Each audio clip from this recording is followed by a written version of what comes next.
Hi everyone, and welcome back to my second video on this YouTube channel. Very exciting. So in this video I want to tackle the question of should I quit my job. So fairly recently I took the decision myself to quit my own job and to work for myself.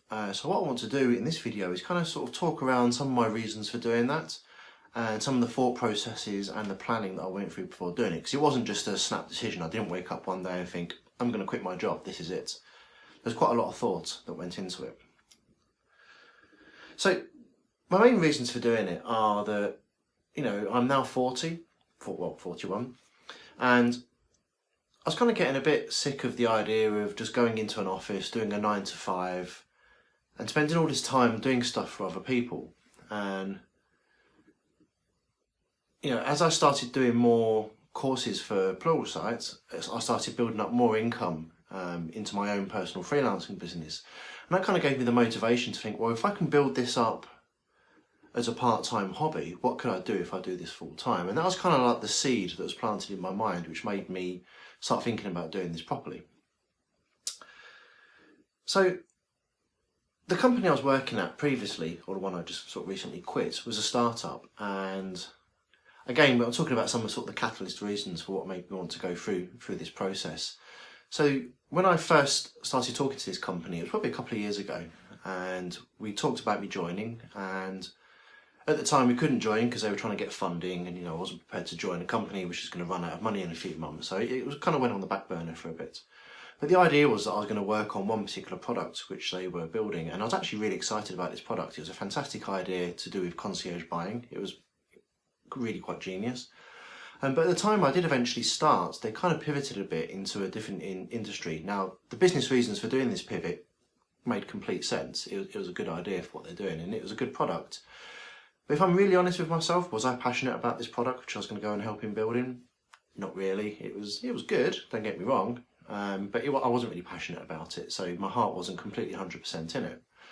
Now, to start with, when I joined there was only, 4 of us at the time when I first joined. And we were building, I was actually building a lot of the software myself, so I had to do quite a lot of software development. And that period of the company I really, really enjoyed. It was fantastic. But then as time went on, we started employing more staff, so more software developers, testers, designers, business analysts, all the people you need to scale a company. My role shifted more into a management position, so I went from being a lead developer into a head of development, which was great, but I wasn't completely happy with what I was doing, and some of the pressures we was under. And again, I had this nagging doubt in the back of my mind that really what I want to be doing is building courses, going out doing public speaking, and doing all the other things that I really enjoy. So I made the decision to quit, and I quit in the middle of July. It was kind of a big decision because I've always worked a 9 to 5 job, so it was quite daunting at the time. But I did it. I quit, I worked my notice period, and then I started working for myself. So if you're in a similar situation where you're a bit disgruntled and you're thinking, is there something else I could be doing, by working for myself? One thing I don't recommend you do is just to quit and then come up with a plan. You kind of need to have a plan before you do it. That's exactly what I did. So I was building courses for Pluralsight. That's been going very well, to the point where I can pretty much support myself off of that on its own now. I built up a good buffer in my own personal freelancing business, so if things did get a bit slow, I do have money to pay myself. And whether you're thinking of doing freelancing or going contracting and consulting, kind of the same principles apply. You need to do a bit of financial planning before you do that. So let's just say you're thinking of quitting your job to go contracting. So contracting, for anyone who's not familiar with the term, is where you're effectively working on an hourly rate or a day rate. You'll go in and do a short stint at a company, maybe 2 or 3 months, and then you'll leave and then you'll go somewhere else. So you're not a permanent member of staff, you're self-employed, but you're going in doing short-term engagements for other companies.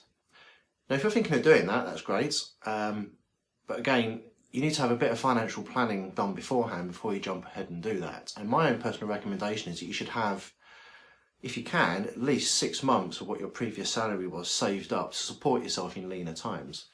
And the reason why that's important is if you're employed by someone and you go and do an interview for a contracting role, if you get that job, they generally want you to start, either tomorrow or within the next week. Now, if you're working as a permanent member of staff for another company, generally you're going to have a notice period that you have to work. So I had a 4-week notice period I had to work. Now, if you have to do that notice period and you've received a contracting job, that's not going to go down too well because you can't start straight away, which means you need to give yourself the push to sort of jump, work your notice period, quit so that you're then free of that job, and then start looking or sorting out your next position. So financial planning is very important. You need to have some money behind you. Now, that's exactly what I've done. The money I've done through freelancing, I have saved it up.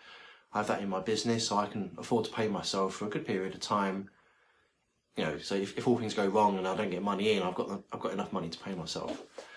The other thing I did as well, which is, you know, I'm not saying everyone has to do this, but it's something that me and my wife did, is we really hunkered down and paid off our mortgage. So a lot of people, when they go into contracting or freelancing, they're generally a bit younger than me. You know, I'm 41 now. A lot of people tend to do this when they're in their, mid to late 20s. So paying off your mortgage in that situation may not be feasible. But, I'm older. I've been in a position where I can actually do that.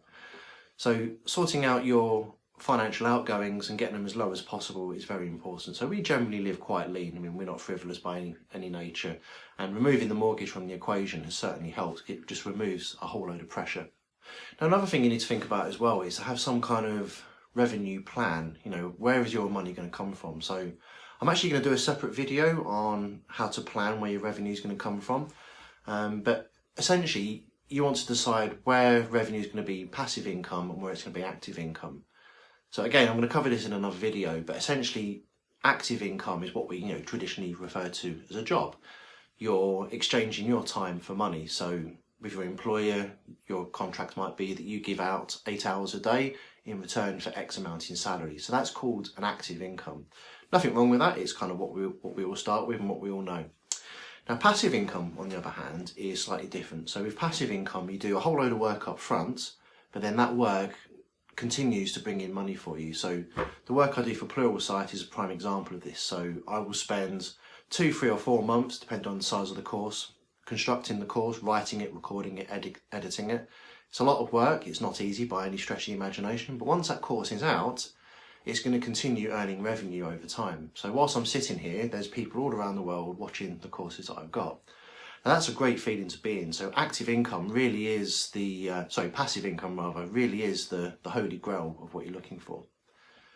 So in terms of my own plan, I'm looking to bring in the majority of what I earn as passive income. So through Pluralsight, I'm writing a load of books and doing other various activities, which I'll talk about in future videos.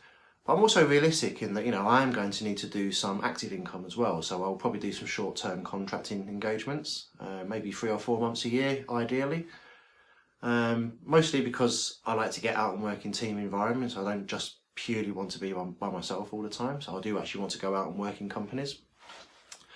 But also the work I'm going to be doing classroom training, which I have my first session booked in January. That is also an example of active income because I'm exchanging my time for a payment. But that course, once I've taught it, that's not going to bring in any additional revenue unless I go and teach the class again somewhere else. So the other thing to think about before we close this video off then is when you are working from yourself, you need somewhere to work that's quite comfortable. So as you can see at the minute, I'm in my office now. And this office is actually the dining room of my house.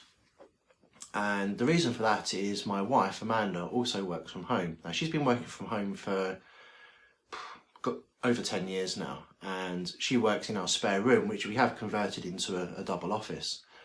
So generally what would happen is my wife would work during the day. And then in the evenings, when I needed to record my Pluralsight courses, I'll then go and use the office.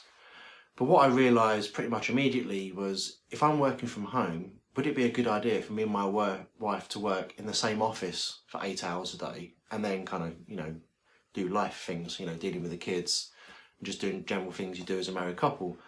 And I figured, that's probably not a good idea. It'd be okay for a week or 2 or maybe a month, but to be in the same room as someone all day and then have to live with them would probably put a strain on our relationship. So that's not really something I wanted to do. So we decided that we would convert our dining room into an office that I use. So that's what you can see behind me now. And actually, I'm really enjoying working here. So just behind me, I've got a nice big set of double doors which opens up into the lounge. So it's nice and light and airy. And also I have the doors behind me into the garden. So on a summer's day, and we do get a summer in the UK sometimes, it's actually really nice and I really enjoy it. And the good thing as well with that is I'm not sitting in a room with my wife all the time, which makes it easier just from a home living perspective. So how do I feel now I've done it? So I've made the decision to quit. I've now quit. I work for myself. I've been doing so for a few months. And, you know, I'm excited. I'm really genuinely excited about what the future is going to hold. But I'll also be realistic in that it's slightly terrifying. So I've never done this before. I've always had a 9-to-5 job. You know, I've never been one of these really brave people that can just go out and try lots of different risky things. I've always been fairly risk adverse. So yeah, it is slightly terrifying. But hopefully that kind of terror, you kind of channel it back into being more creative and producing good content. So I'm hoping that's what happens over the coming months and years. So that was it. So the question was, should I quit my job? And the answer is, you know, if you're feeling disgruntled and not happy doing what you're doing and there's something else that you're passionate about, yes, you should certainly consider it. But if you are considering it, just make sure you do some good planning beforehand. Make sure you have a safety net of money behind you. Try and get your outgoings as low as possible. And make sure you have a good plan for where that revenue is going to come from. Now, I'm going to share a high-level version of my plan in another video, just to show you the thought process I'm going through on how I'm going to support myself going forward. So that's it. Thanks everyone for watching. If you do enjoy what I'm saying, I know this is a very new channel, but if you could subscribe, hit the subscribe button, which I think is down there. I think it's how they do it on other videos. Subscribe, please listen, follow my journey, and we'll see how it's all going to go in the future. So thank you very much.